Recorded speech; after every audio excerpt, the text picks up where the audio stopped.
샬롬 오브라카. 자, 오늘은 여러분들과 왜 아론의 지팡이에서 살구꽃이 피었을까라는 주제로 재미난 이야기를 나눠보고자 합니다. 성경의 식물 가운데 잘못 번역되어 있는 대표적인 식물이 바로 살구꽃입니다. 이 살구꽃은 이스라엘에 있는 이 아몬드 꽃인데, 아몬드가 살구꽃으로 잘못 번역되어 있는 것이고, 이게 살구가 되면 전혀 의미가 달라지고 이 아몬드 꽃으로 번역을 해야만 관련된 말씀을 제대로 해석할 수 있는데, 오늘 그런 이야기를 나눠보고자 합니다.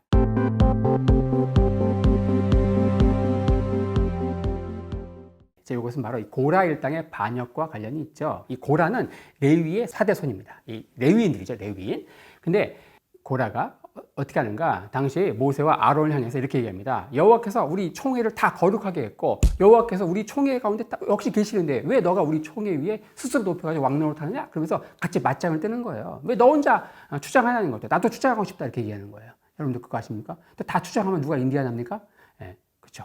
리더십도 중요하지만 팔로우십도 중요한데, 레위인 출신의 이 고라는 그런 팔로우십이 없었던 것이죠.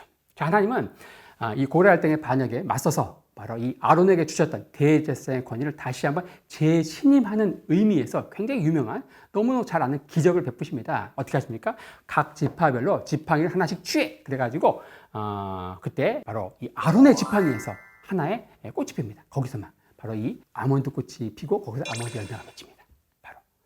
왜 그럼 하나님께서 이 아론의 지팡이에서 수많은 꽃 가운데 수많은 식물이 있잖아요. 근데 왜 굳이 아몬드 꽃이 피었을까요? 그러니까 아몬드의 독특한 이 문화적 이미지가 있는데 그게 굉장히 중요한 거죠. 이게 바로 살구가 되면 아무 의미가 없어지는 거예요.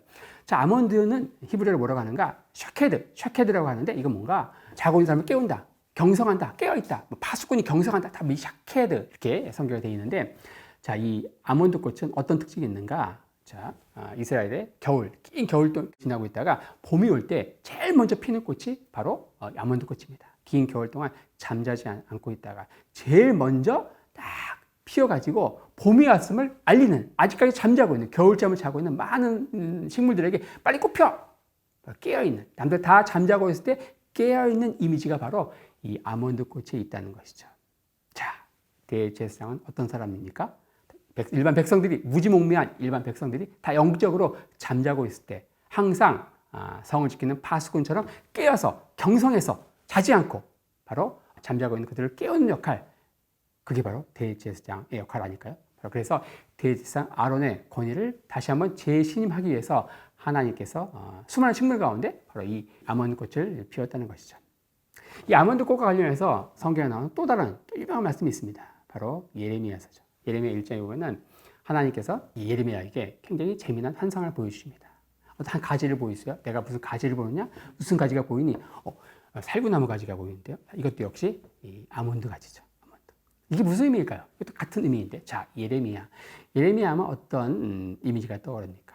바로 눈물이죠. 눈물의 선지자 예레미야. 이 예레미야는 유다, 조국 유다가 거의 망해가는 상황에서, 우리나라로 얘기하면은 조선시대 정조에 해당하는 정말 왕이 요시야 왕이죠. 요시야 왕. 그때쯤에 사역을 시작하는데, 마치 조선도 정조가 죽고 나서 이제 그 이후에 이리 치고 저리 치고 하다 막 세도 정치에서 막 망해가는 그런 과정을 거치게 되는데, 예레미야 역시 요시야 왕이 죽고 나서 그 이후에 이제 여호야김, 히드기야로 이어지면서 조국 유다가 한때는 이제 이집트에, 또 한때는 막 떠오르는 그 아시리아나 이런 바벨론에 의해서 막 이리 치고 저리 치고 하는 그런 상황에서 조국 유다가 망하고 결국은 남은 피난민들과 함께 애국까지 가가지고 멸망한 조국을 바라보면서 눈물 흘리는, 평생 한탄하면서 예레미야 애가를 남기고 했던, 그런 의미에서 눈물의 선지자로 불리는 것이죠.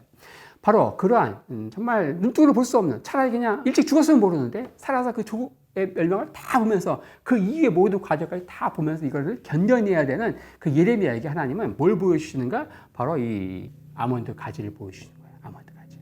유다는 조만간 이제 포로로 다 끌려갈 것이고 포로기의 긴 겨울잠에 들어갈 것이다. 하지만 절대 낭망하지 마라. 왜냐? 나 하나님은 그 긴 겨울잠 가운데서도 너희들을 지켜보고 있고 너희를 깨우실 것이고, 바로 그런 거에 대한 그 이미지, 이게 바로 아몬드 꽃에 있는 거죠. 하나님은 이스라엘 백성들이 영적 제사장이 되어서 그들이 긴 포로기의 겨울잠에 들어가는 동안도 한순간도 눈을 뜨지 않고 그들을 감찰하고 그들을 지키고 언젠가 회복시키실 것이다. 그런 거에 대한 그 이미지로 마음 준비를 시키는 일종의 예방수사를 놓는 그런 상황에서 하나님은 그런 것들을 다 겪어내야 될 예레미야에게 아몬드 가지 환상을 보여주시면서 예방주사 백신을 놓으신 것이다. 이렇게 해석할 수 있습니다. 바로 이 아몬드는 영적으로 잠자고 있는 상황에서 깨운다. 긴 겨울 가운데서 봄이 왔음을 제일 먼저 알리면서 꽃이 피는 그런 나무 이미지에서 대제사의 권위 이런 것들을 의미하는 것이다. 오늘 여러분들과 함께 이 아몬드, 성경에서는 이 살구꽃으로 잘못 번역되어 있는 이 식물의 의미에 대해서 살펴보았습니다. 레이트라워